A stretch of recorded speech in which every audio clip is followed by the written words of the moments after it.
first, this USIMID has now been for 5 years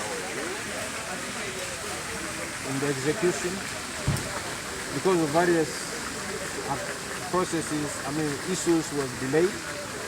Some departments have delayed, some agencies have completed their projects. But what I was urging is I'm urging everybody to work within the next 3 months to make sure that they finish. Not indulge in the idea that there's going to be an extension, first thing, because there's no extension yet.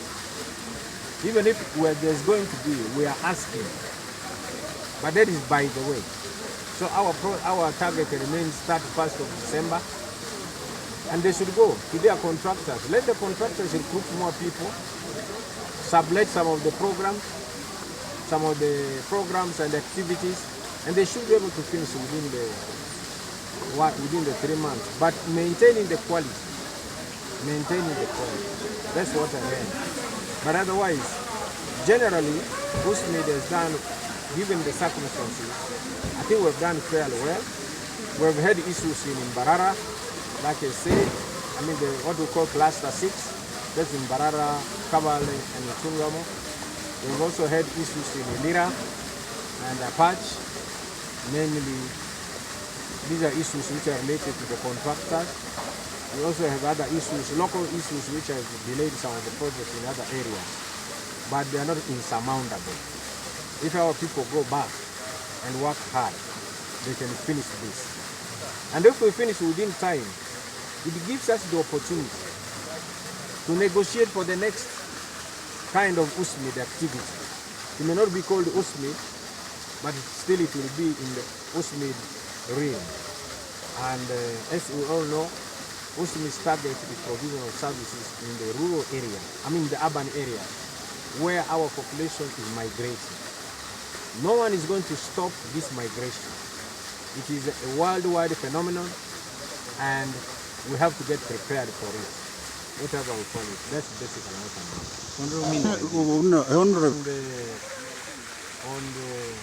On the maintenance, the current phase of USIMID, when we were negotiating for it, did not bring the element of maintenance. Because the idea is you provide a service, for example a road, you provide a market in a city or in a district. And the understanding is that Ugandans, through their local government and central government, must take a responsibility for maintaining that. It will be too much at the beginning to ask for everything. Build for me, maintain for me, feed me. I think that will be too much and belittling. So I think the idea that we should be able to find some way of maintaining is correct. Like I said in my speech, where would these people get money for maintenance? If you build a good road in the city center, Mbale, it is a question of now implementation.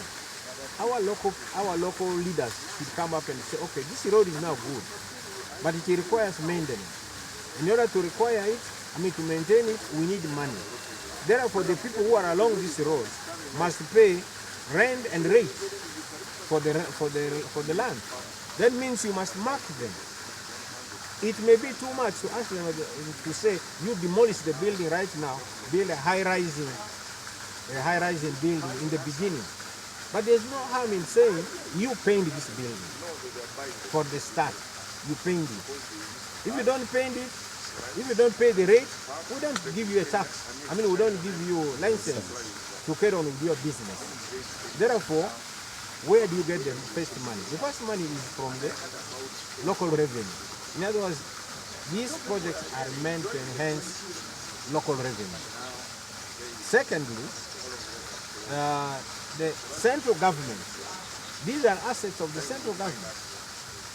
At some point X, central government must also budget to support the local government, support in the maintenance of these projects. Now, regarding the issue of the lights, I entirely agree. This is a learning process.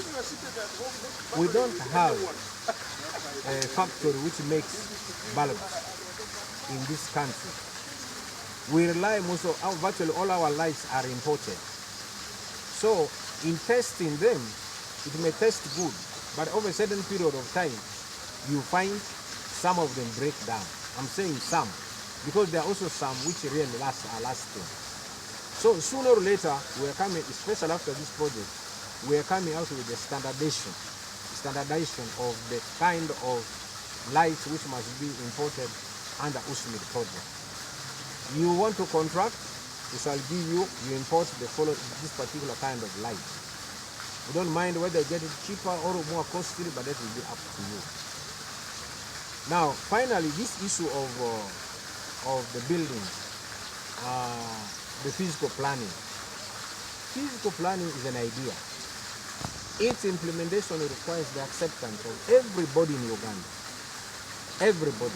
Everybody must know the advantages of physical planning, whether in the rural areas or in the cities or in the urban areas. Why? Because, like I said, the population is going to the urban area. You're not going to stop it. 5.2% of Ugandans are going to the urban area. 50% of Ugandans in about 50 years from now will be in an urban area. They need this service. There's no way you're going to settle these people impromptu and everybody settles everywhere and does what he wants without a physical planning. So again, this is a question of enforcement, which is not only of the Ministry of Lands, Urban Development, no. It involves everybody in the government, it involves everybody in the local government, and it involves the whole population. So our duty will be to propagate the concept of physical planning. At the national level, we have a framework of national physical plan. We also are having regional physical plan. We now have to go to the local physical plan, which will cover the district and the local area, the rural area. Once we cover that, the rest is implementation. Everybody has to come on our side to make sure that we implement this. And this is the only way we're going to save the country.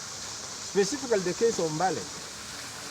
I'm old enough to say Mbale a few years back was one of the best towns in Uganda. Very clean, with wide roads. What is so difficult in restoring this? Nothing. We should be able to restore this. Thank you.